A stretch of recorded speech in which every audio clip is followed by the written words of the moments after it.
morning! So, welcome po ulit sa aking mga ka-Greenfield Realty. It's me again, Olive, dito po sa Lopez, Quezon, kung saan bibisita ako na isang property na may sukat na 1 hectare lang.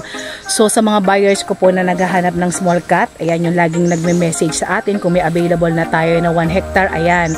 So, meron na po tayong available. Agad-agad pinuntahan namin tong property na to at ito po ay talagang, I'm sure magugustuhan nyo po ano. So, napakagandang property. Almost developed na po itong property na to. Kumbaga po ay marami ng mga bahay, and then malapit sa school, malapit po sa chapel, and then at the same time malapit din po ito sa barangay hall. So ayan, watch nyo itong video na to. And then kagandahan ito, kompleto po ito ha.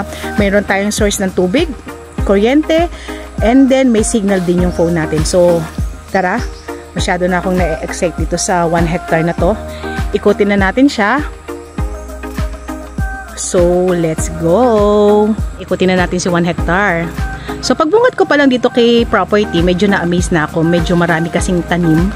So, wala siyang part na walang tanim. So, lahat puno po ano. Pero yung ibang part na tinatamaan ng camera natin, hindi na po yan sakop ni property. So, makikita po natin yung pinakakahoy na yon. So, hanggang dun lang po. So, didiretso po yan hanggang dun. So, yung mga ibang part na yun, yung mga niyog na yun, hindi na po yun sakop ano. And then kagandahan kay property, almost flat siya. Hindi man siya ganun ka-flat na parang umaalon siya, pero hindi tayo mahihirapang ikutin si property. So napakaganda nung tayo ng lupa niya.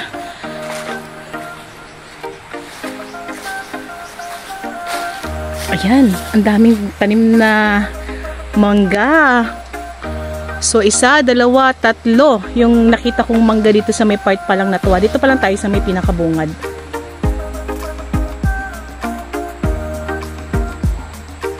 Pa rin dito. Mayroon pa ako nakitang another 2. Ayan, so mga nasa 5 na po yung mangga po natin na nakapaloob kay property. Ano, pero hindi ako masyadong familiar ko anong klase ng mangga to. Ayan, o 2 pa siya. And then, meron tayong puno ng guyabano. Meron tayong puno ng kalamansi. Meron din papaya. Ayan. So, medyo marami-rami. And then, kagandahan po nito, itong mga puno ng niyog na to, medyo matagal-tagal pa rin naman po natin pakikinabangan. Makikita po natin, medyo mataas na, pero hindi pa po yan pang-clearing. So, magkakaroon pa rin tayo ng return income. Kumbaga. Lakad tayo. Ang sarap mag-ikot pagka ganito yung mga tayo ng lupa. Almost flat.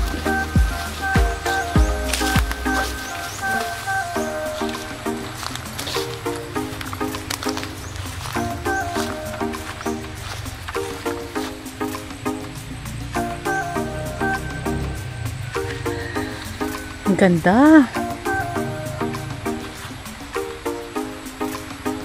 Habang nag-iikot tayo, explain ko na rin po sa inyo about sa documents nitong property na to. Bali, ito po ay TCT title and then patay na po si owner. So, meron po siyang 7 anak. So, yun na lang po yung nagbebenta. And then, kagandahan po nitong property na to, 2 weeks ago, pinasukat na po namin si property. So, ito po ay sinubdivide sa 7 bahagi dahil 7 nga po yung magmamana. And then, meron na rin po kami extrajudicial para po dito sa property na to. Property po ay nasukat na kagaya ng nasabi ko, bali ito po ay hinati sa 7 bahagi dahil 7 nga po yung magmamana. So lahat po sila ay may kanya-kanya ng part. So ito pong si 1 hectare is nasa lot 5. So ito po yung binebenta po ng isa sa mga anak ano. And then medyo bigyan ko na rin po kayo ng konting details. Bali po kagaya ng nasabi ko, nahati po siya sa 7. And then yung 2 hectares po na nasa unahan is inabail na po ni Miss J. So thank you po Ma'am J sa pag-avail po ng 2 hectares kung saan meron pong part ito na may mini pools. So okay na po siya, na-avail na po sa amin yon. So thank you po ano po. And then ipa-plus po natin to, ito nga pong binablog natin na 1 hectare. So ito po ay binibenta po ng isang kapatid. Ikot pa rin tayo. Yan, ganda. Yan, may mangganda naman dito sa part na to. And then explain ko din po, ano po, tayo po ay merong pinakasapa na nakapaloob po dun sa mismong property. So ito po yan. So yung sapa po na yan, dapat tayo ng konti para mas makita natin. So yung sapa po na yan ay nakapaloob po kay 1 hectare. And then tatawid pa po tayo para po dun sa ibang part po ni 1 hectare, ano. So may sakop pa rin po tayo dyan. So meron po tayong sariling sapa dito sa may pinakaloob ng property na kung saan okay na okay po siya kasi number 1 po na kailangan ng isang farm is water. So hindi tayo mamumblema. Ayan, ang ganda. And then kung madidinig nyo po, ang lakas ng agos ng tubig.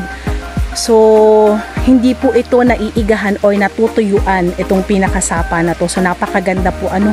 So, hindi tayo mamumblema sa source ng tubig natin kahit ano pa po yung itanim natin dito kay property.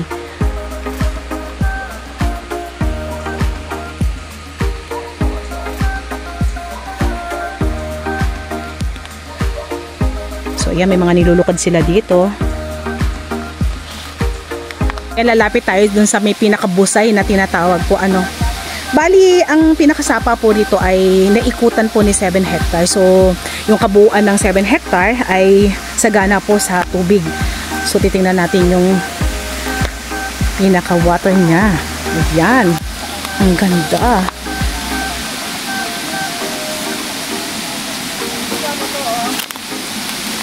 So hindi nakasama yan. Ito lang.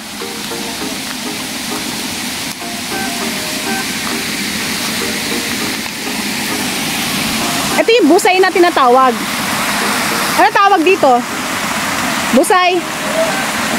Parang falls. Ang ganda.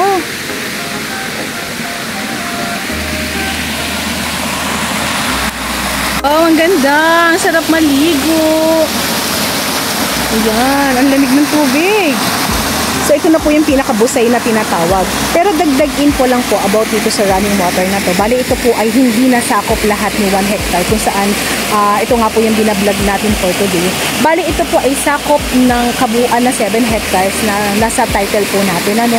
So, kagandahan po nito, pag mamay-ari po ito ng magkakapatid. And then, kagandahan, kung 1 hectare naman po yung kukuhanin natin, yung binablog nga natin for today, so ito naman po ay may sakop na tubig. Ayan po. Bali, dito po siya magsisimulang makat. Ayan. And then, papaganon po siya hanggang dun sa may pinakakabila kung saan flat pa rin po yung area po natin.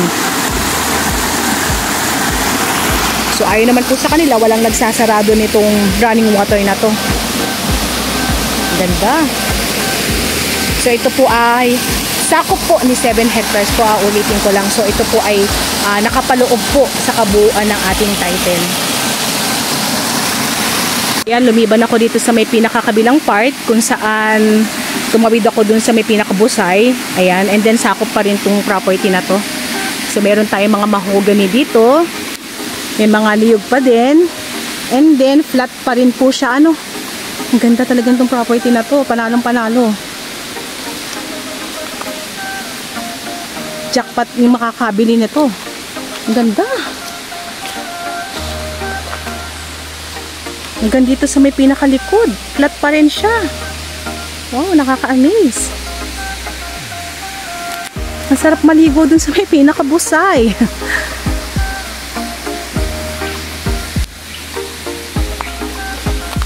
Gusto pa na mga kasama ko na pumunta pa ako doon kasi hanggang dun sa may pinakadulo pa yung property na yan. Sige, ikot pa rin tayo para mas makita natin yung kagandahan ni property. Sa part na to, medyo maraming mga pwedeng ulingin, mga hardwood. Ayan. So, pwedeng natin ipalinis yan. Lalaki ng mga puno. Ganda. So, bigyan ko po kayo ng details about sa road naman itong property na to. Bali po tayo ay nasa 3 kilometers para makarating po tayo ng pinaka-national road.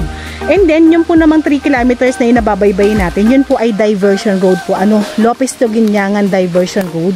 Na, yun nga po, ongoing po yung kalsada. Sa ngayon, talagang to be honest, napakaputik po ng ibang part. So, nahirapan po kami pumunta dito dahil 2 months na pong nag-uulan dito sa may Quezon. So, may ibang part na talagang worst. And then, may ibang part na nasemento na. And then, may ibang part po na okay naman siyang daanan kasi medyo mabato. So, hindi lumulubog yung pinakamotor namin. ma-advise ko po sa inyo kung bibisitahin niyo po si property, pwede po tayong gumamit ng mga medyo matataas na sasakyan para po hindi po tayo lumubog. Unti na tayong lumabas para mapakita ko naman po sa inyo yung pinakaharap ni 1 hectare. Kung tayo po ay magta-travel from Manila, tayo po ay mag-consume po ng nasa 7 hours para makarating tayo dito kay 1 hectare. Ayan. And then kagaya ng nasabi ko, ito po ay bagong sukat. So ito po ay may frontage ng nasa 36 meters po ano. So pasok na pasok po yung ating car, kahit ilang car pa, kahit mga 5, kayang-kaya naman po dahil medyo malapad naman po or mahaba naman po yung ating pinaka frontage. Ayo. So ulitin ko lang po, tayo po ay 1 hectare along diversion road ng Lopez to Guinyangan. So napakagandang property. So lagi ko pong ina-advise sa aking mga buyers na kung mag-avail po ng property, lagi po nating piliin yung tabi ng road para po at least wala po tayong magiging problema po ano. And then at the same time, pagbaba po natin, ayun nga po, property na po natin, so wala po tayong magiging problema kung nasa tabi po tayo ng road. Unlike po kasi dun sa mga properties na may right of way. So maglalakad pa po tayo, and then minsan po ang binibigay lang po sa atin ng mga right of way is kasya lang po or daan ng tao lang. So mas maganda po kung may sasakyan tayo is makakapasok po talaga.